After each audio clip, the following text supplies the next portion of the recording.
Now I need to mark the stitch lines. I like to go just about the thickness of the belt in. And I start up here at this end because it'll be hidden in the back. And I draw my stitch groover down along the edge, creating this groove. This does two things. One, it lets me know the line where the stitching has to be. And two, it gives the thread some place to retreat into to protect the thread. Now that I have the stitch groove marked, if I were going to hand stitch this, this is when I would break out my pricking irons, which, where are they? Here's my 6mm. This is when I would break out my pricking irons and I would start punching my holes for my stitching. I would start with the 2-prong and follow the start in the center right here and follow this around just like so. Every place I'm just marking, I would punch right through. I would use a hammer and punch through until I got to the straight side. Then I would use my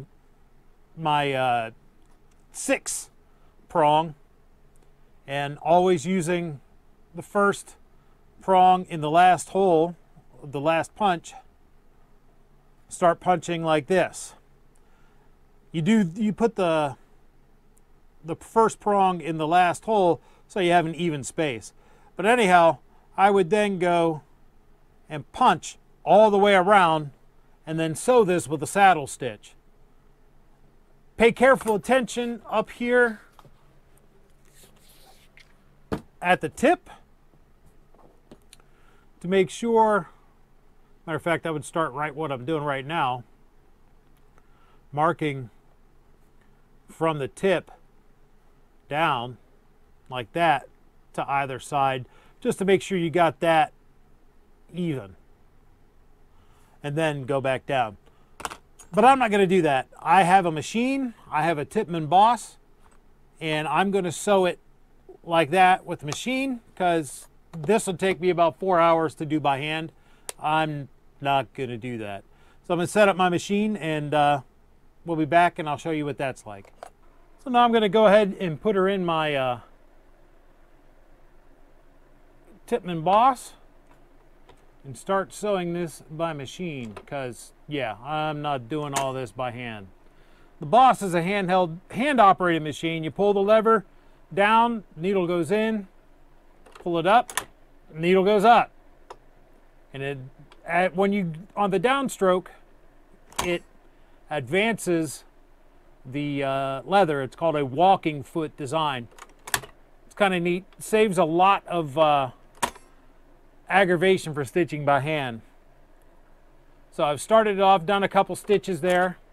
Now I'm going to raise the foot and back stitch a bit to lock that in. Going back through the same holes I just made.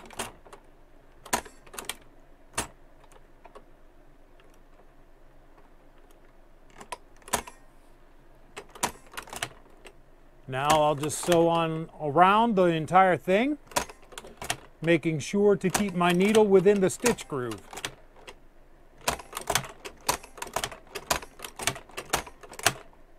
Now that we have the stitching done, it's a good idea to take your hammer and kind of tap it down into place. Now it's time to make your belt keeper. You take a scrap piece of that leather that you just cut, and you put your strap cutter down to, I like to go about 5/8 is the width I like to use. You can go just a little over a half if you want to. I like to go 5/8. Tighten it down, and then cut yourself a strip. Now, if you have any of the extra that was already glued together, you can cut that in two, or actually what I like to do is just put it right on top of this, because this is going to tell me how long I need to cut this keeper. So you wrap your little strap around. I like to give it quite a bit of overlap. And I know I need to cut it right about now. You can, again, you can use your lines on your cutting mat. That's what they're for. Line your piece up straight along what the horizontal ones. Then use the vertical lines to make sure you cut straight.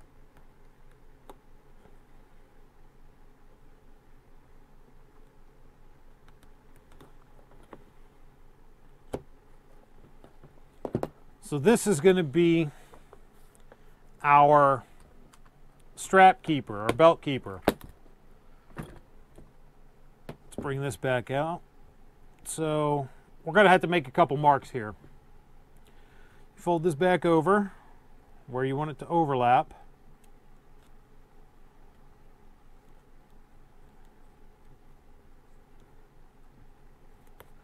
You want to mark where it does overlap. Just right here, and on the inside, right here.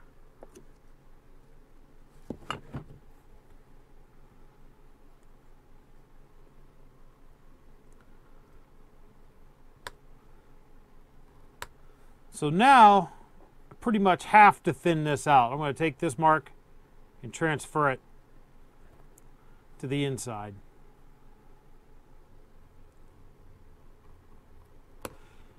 So if you don't thin this out at the edges here at the ends, it's going to be too thick. So we want to take it down to about half thickness. This is called skiving. All right, so you can either skive this down with a knife, you can skive this down with the X-Acto knife, you can use a safety skiver, which I really don't like, or you can use one of these little handy tools called a French edger or French beveler. I like to use it because they will skive this bad boy right down. All right, this should be good enough.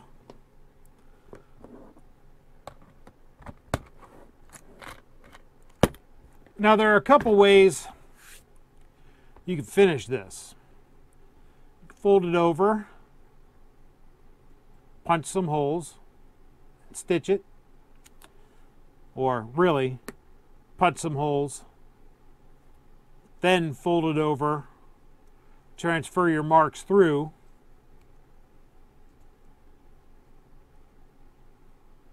punch those holes, then stitch it. I'm not going to do that. I'm going to use a Rapid Rivet, a double cap rivet, to rivet that bad boy. So what I'm going to do is get the appropriate sized punch.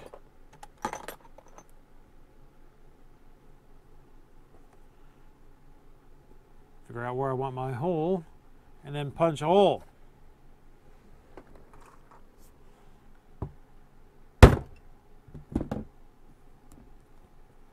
And I'm going to fold it over to where it's supposed to go. My little mark right there.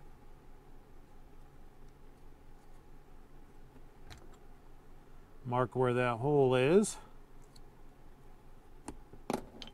Punch second hole.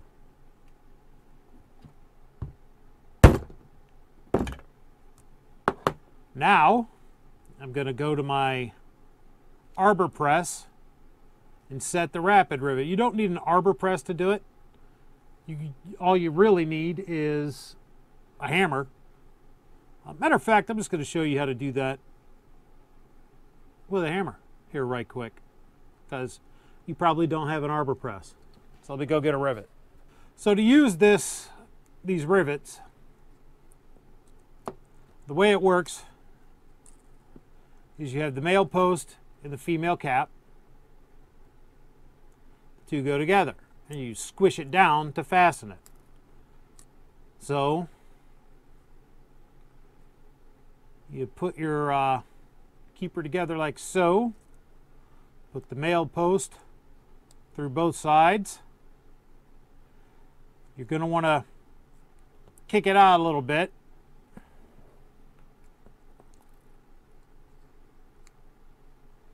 Then put your female cap on there. Did you hear that click? It clicked together. So now I'm going to take my hammer and just give it a few tap, tap, tappies.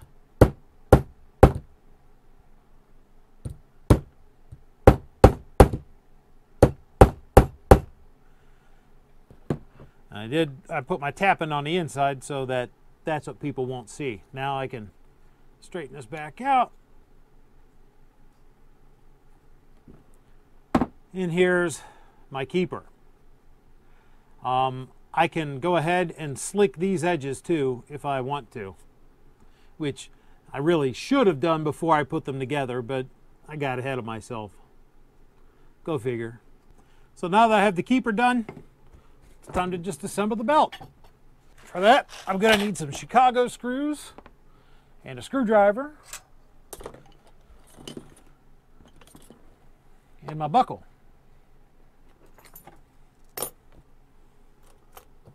So I'm going to slide my keeper in here because that's where it's going to go. And my buckle is going to go right here, making sure to get the tongue oriented properly. Fold her back over.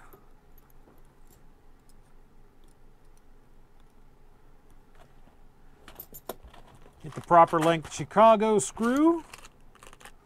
Put it through from the top, from the front side.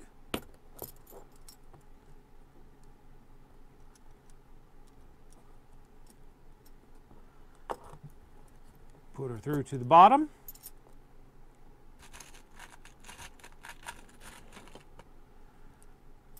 Take your screw part and screw it down. Don't quite want to go all the way because I want to give some room for the rear Chicago screw to go in there. Don't want it to be too tight yet. All right, I'll tighten the rear down, then tighten the front down. And that's it. For all intents and purposes, your belt's done, except for doing the holes on the end. So let's go ahead and get those punched. Where's the proper sized punch? Here it is. Let's go ahead and punch these.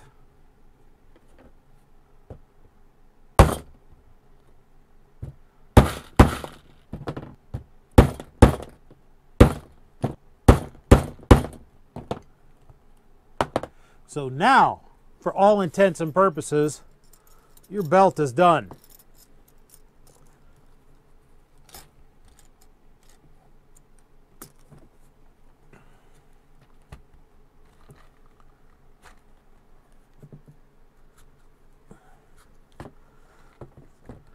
Except it ain't done, because now you got to put your finish on. Last but most certainly not least, you need to put your finishes on this thing to help preserve and protect the leather. Plus, make it look all shiny and cool, right? So the first step that I do is I use some Skiving's Golden Mink Oil, and I just rub it into the belt. Don't be shy, get it in there.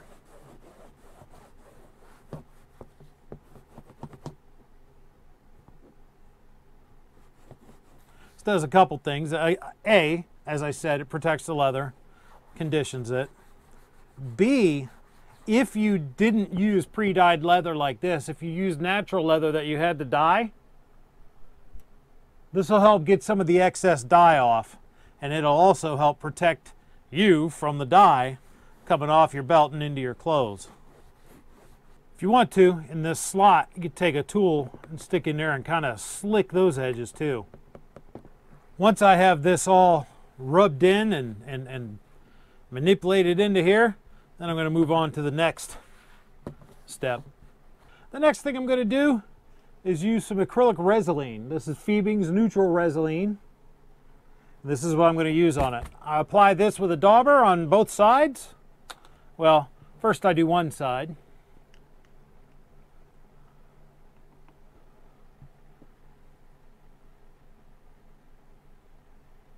I know some of you are cringing, going, oh my God, that's awful thick. Yes, yes, yes, but it's not going to stay like that, so calm down. Don't have a conniption.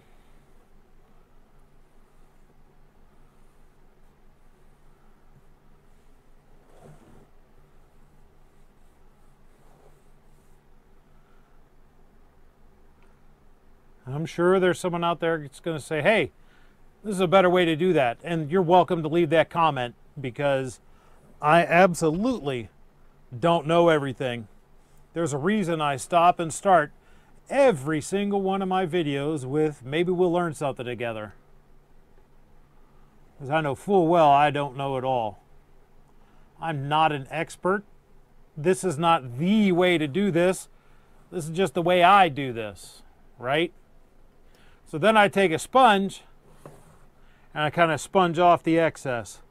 I start at one end and I wipe towards the other, like so.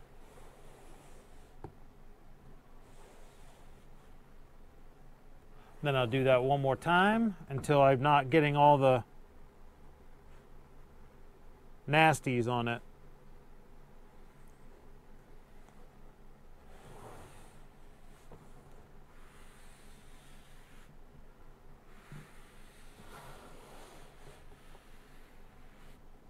Just like so. Then once this dries, I'll flip it over and do the other side. I'll also make sure I get acrylic resolene on the edges to give them a nice seal and shine. Because that's what this stuff does. This acrylic resolene seals in everything that's in there and adds another layer of waterproofing to it. So I'm Mike, this is MK Outdoor Journal, and that was my look at how I make a steel cord gun belt. If you like what you saw, please like, share, subscribe. Consider becoming a patron on my Patreon account. Every little bit helps me bring content like this to you. And as always, come on back. Maybe we'll learn something together.